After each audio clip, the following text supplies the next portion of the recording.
But brothers and sisters, among all the riches and about all the wisdom that Solomon had, nothing could be as rich or as wise than the words which Solomon had said, and which he had confessed, I am but a little child.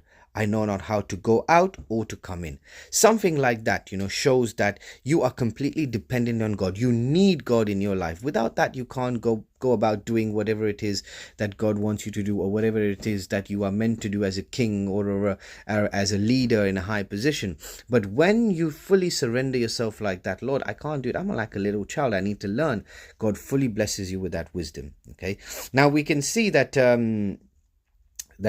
the nations among them looked at Solomon. Okay, so you had the Queen of Sheba. You also had a navy, and the navy also of Hiram, that brought gold of Ophir from Ophir to Solomon. So if you read Kings 10 from sort of First Kings from sort of 8, 9, 10, you will see that a lot of people acknowledge Solomon for his wisdom, because again, he surrendered all to God and he said, Lord, you need to show me. And that's what we also need to do, brothers and sisters, especially when we are in high positions.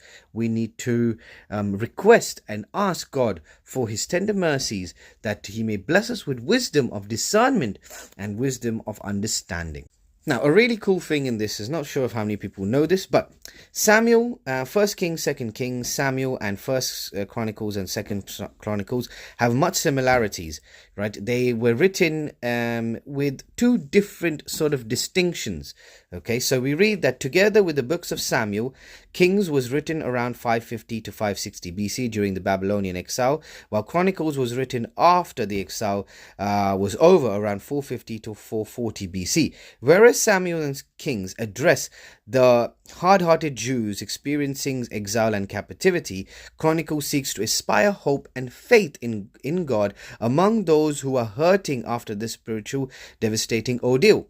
The fact that these two accounts of Israel history are given to different audiences accounts for the contrast between the two. While Samuel and King need to show the people that the nation's troubles were the result of their sinful disobedience rather than God's abandonment of his people, and Chronicles wanted to encourage the Israelites and help them to turn back to worshipping Yahweh as the one true God. So Kings and Samuel look at the sinful nature of the kings, the monarchs, and the patriarchs, whereas Chronicles looks at that sort of hope and that forgiving nature and that encouragement to Israelites to turn back to God. Amazing, amazing.